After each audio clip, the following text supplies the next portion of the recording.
Hey guys, welcome to the Raven's Knock. Today I'm going to do a cold case, and it's one that's been unsolved. We're going to go way back to 1940 out of a small town of Oliver Springs, Tennessee, which is a couple counties over from where I'm at right now. And believe it or not, it is still unsolved, and unfortunately, no one will ever get justice out of the story. So hang on to your hats and get ready for a mystery. Hey Ravens, welcome to the Ravens Knock. I'm your host, Amy. I want to thank you guys for liking, sharing, and subscribing, and also referring your friends. If you're not a premium member, you can do so for $7 a month, which is like a cup of coffee. It does help the show out, as podcasting is not free. And you get ad-free content, bonus episodes that no one else gets. And with that said, let's go ahead and get started. It was about lunchtime, and Mary had one of her students to deliver a note to her sister's home to remind them about seeing the movie Gone with the Wind that evening. However, the student came back to her and told her that no one came to the door. She sent the boy again over to her sister's home, but again he came back and said no one came to the door. A delivery driver also came to the door, but she too couldn't get anyone to come to the door. She heard a groaning inside, then a crash like something had been overturned into the front of the house. So she went around to the front of the house and she knocks. She hears two men talking. She starts to knock again, but she thinks better of it. The delivery lady leaves. She finds it strange, but she doesn't say anything to anyone, thinking the sisters wouldn't appreciate her spreading a rumor such as that around. Mary again sends two more students over to the home, but again, the students come back stating that no one came to the door. But they thought they had seen a shadow of a man holding a lantern in the basement. This was odd. Why wasn't her sisters coming to the door? And who was the man in the basement? She then finds out that her sisters didn't attend a meeting they were supposed to attend. Mary was starting to panic. Something was wrong. Oliver Springs is a very small town. In 2023, it had 3,400 people. Not a lot goes on, and there isn't a lot of crime. The city is very dated. In fact, it looks like you drove back in time when you drive through there and there isn't anything to do. It's where my father's from. So it isn't hard to imagine like it's 1940 when all this takes place. So Mary races to their home. She runs to the door, then she cautiously turns to unlock the door. The door creaks open, and before she steps into the kitchen, she sees her sister Anne laying in a puddle of her own blood. She runs away screaming at the top of her lungs for help. Little did she know this would be the biggest and the most horrific crime scene the town had ever seen, and it would remain a mystery for decades to come. A neighbor who used to be a cop heard the cries of Mary and came running to help. He entered the kitchen and saw Anne laying on the floor, and he too backed out of the house and flagged down Bill Sharp, who was an undertaker. They both went into the home to investigate. Anne had been shot once in the head. She was lying there in the kitchen in her own blood. They saw Margaret, the other sister, laying on the landing of the stairs. She had been shot twice, once in the head and once in the neck. Up at the top of the stairs, they found Leonard Brown, who also is known by Powder. a 16-year-old African American boy who worked for the sisters by running errands. He was found with one gunshot wound right between his eyes, with powder burns on his forehead and eyebrows. He had a gun underneath his hand, but no gunpowder on his hands. In his pockets, they found a slingshot, an old tie, and an envelope with a grocery list. Nothing was taken from the home. Only an open drawer was found in the kitchen, and there was no signs of sexual assault. So why were they murdered? At first, they were thinking that Powder shot the sisters and then himself because he didn't like a suit that they had given him for Christmas. Powder was an orphan and had came from Pittsburgh. He did odd jobs and errands for several townfolk, and the principal of the school described him as chicken-hearted, meaning he was afraid of everything, even his own shadow. He was terrified of a hearse. They tried to get him to wash it to make extra money, but he refused. He wouldn't go near it. He always minded his business, and he stayed out of everyone else's. Powder's parents both lost their sanity before they died years ago, and Powder's father had killed a Negro woman after going insane. Now, the gun that was used in the murders belonged to a neighbor that Powder also worked for. He would bring in wood and coal for them. The gun was always in plain sight and had been in plain sight for years, and Powder had never touched it or got near it. Apparently, Powder was terrified of guns and firecrackers. The day of the murders, Powder had been to that neighbor's house, and later, the Hannahs reported the gun was missing. Whomever shot the sisters did so with great accuracy, and they said whomever done it was an excellent marksman. This did not fit with the theory that Powder shot the sisters, then shot himself. The sisters' brother stated that if there was any issues with Powder, he would have known about it, and he had just seen the sisters as they had just came to Knoxville to purchase the tickets to see Gone with the Wind. He said he didn't know where the story about the suit came from, that Powder seemed happy with the suit. He believed someone else had shot all three of them and was trying to make it look like Powder had done it. Powder had worked for the sisters for the last 3 to 4 years and had never given them any trouble. He got his nickname Powder because he was so scared of his own shadow that he would turn as pale as ashes.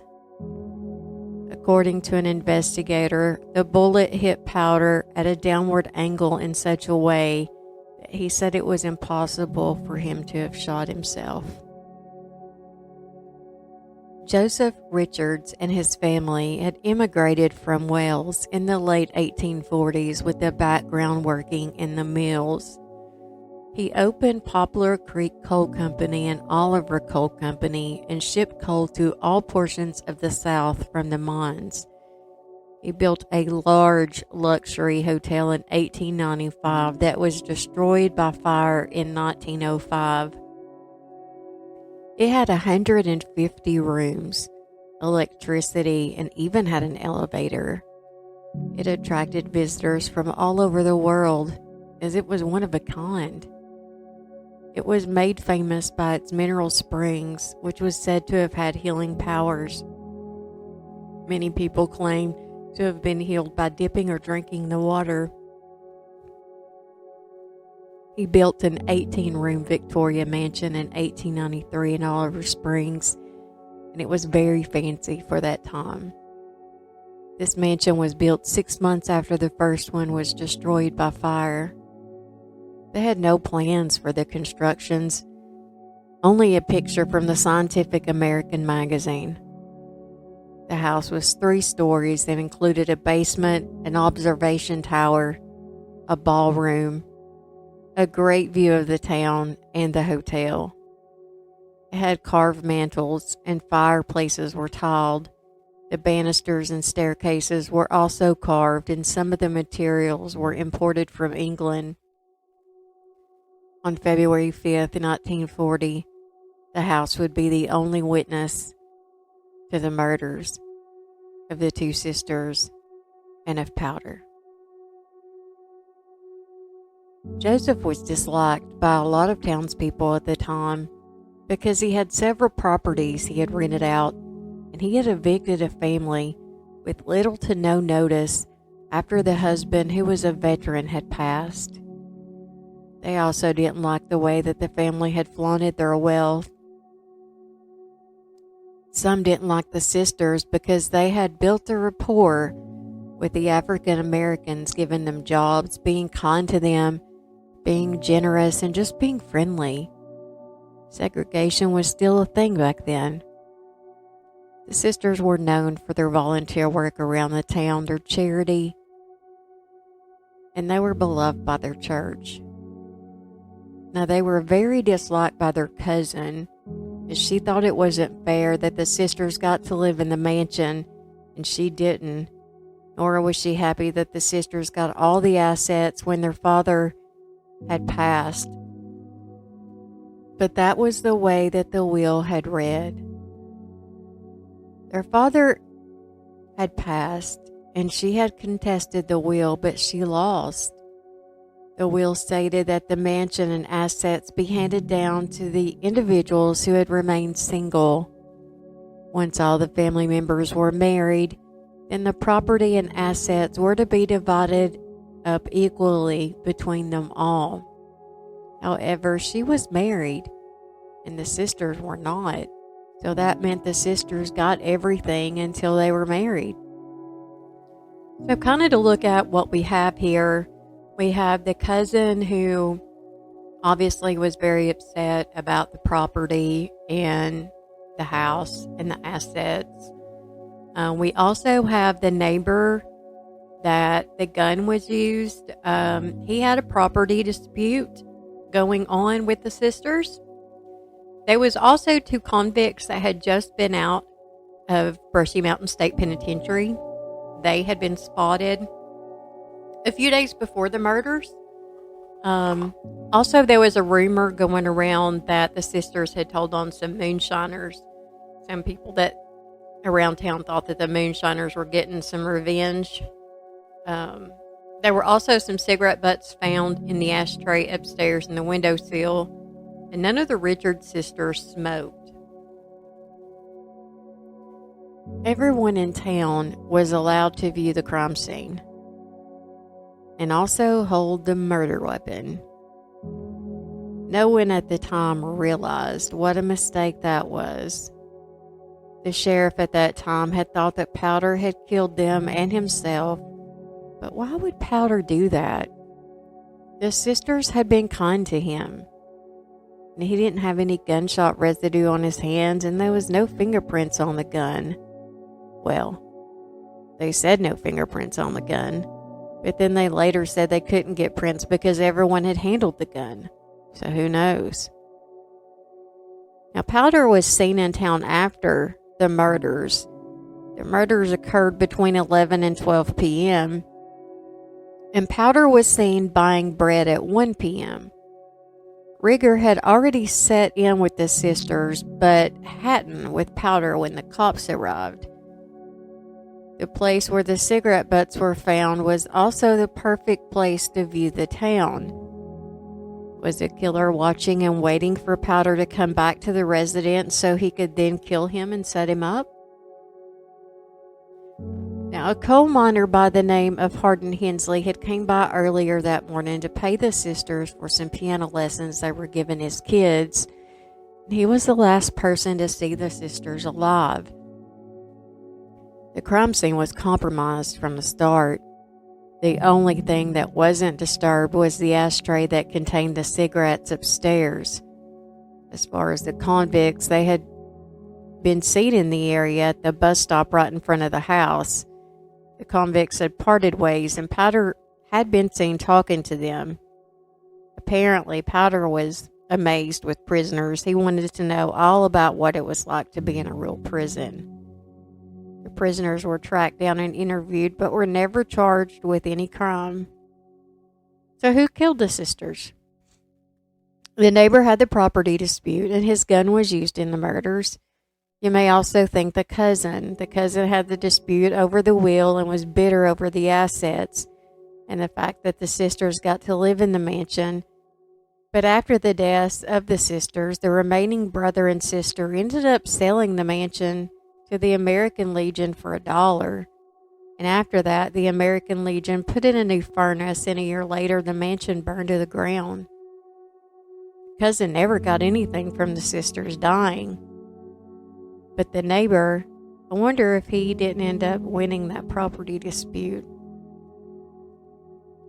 60 years later, the cousin is named a suspect. Between 1936 and 1939, court documents show just how much tension the family members had with one another. The will was dated July 18, 1883, and was on file in Clinton, Tennessee. The family feud started after the deaths of John and William, the two sons. They were the grandfathers of the sister and the cousin. After the murders of the sisters, people began looking at the cousin a little differently. 60 years later, in 2001, the town marshal, Lon Coker, was named a person of interest in the murders. Mr. Coker shot and killed Johnny Patterson while on duty. Patterson was also named a person of interest in 2001 when they had reopened the case, but no evidence tied either person to the crime. What reopened the case in 2001 was a man who had came back to Oliver Springs, who didn't want to be identified, as he had stated he had been living in fear for the last 60 years.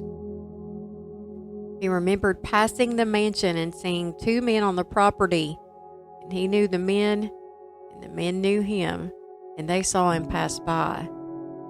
After the murders, one of the men found him and threatened him, told him he better keep his mouth shut. It scared him so much that he fled Oliver Springs and didn't come back for 60 years. He wanted to know if the two men were still alive. The two men were well known in the community. The family of those men were very angry, to say the least. It was determined at a jury hearing that a fourth person, not Powder, had murdered the two sisters and Powder. But the police had stopped investigating the case. I mean, shit, everything had been contaminated at that point. The cousin that sued the sisters, well, she had been married to a doctor. He was filling in for a physician at Brushy Mountain when he was found dead at the bottom of a railroad trestle. However, his brothers and others stated he didn't really die from a fall. His skull was completely crushed, and his watch, keys, and wallet was missing. And his keys were found a mile down the road, but that was the only thing that was found. This was in the late 1920s, and his murder was never solved. His wife sold his office and their home. The police that reopened the case thinks that the cousin hired the two men, Coker and Patterson, to commit the murders. However, it will officially never be solved, and justice will never be served on earth for those murders. Now, Powder was buried quickly by the family of the murders because the KKK was after him to drag him through town. Later, the family also bought a stone for his grave. A Harvey's furniture store now sits where the mansion once was, and some say it's haunted. I wonder why they covered up the mineral springs. And I find it fascinating to think that such a grand hotel ever sat in the small town of Oliver Springs. If you ever get a chance to go there, you should. I mean, it's such a very small town. It looks like you've driven back in time and you blink and you're through it. It's just so old, and there's absolutely nothing to do there. It just amazes me that a town like this had such a grand hotel back in the 1800s with an elevator and electricity. Who would have thought? It blows my mind. But that, my friends, is the story of the mystery of the murders that happened in Oliver Springs. To this day, it still remains a mystery. So if you like this story, please like and subscribe. I do appreciate it. And this has been a Southern Sass production. And until next time, guys, avoid rest stops and be safe.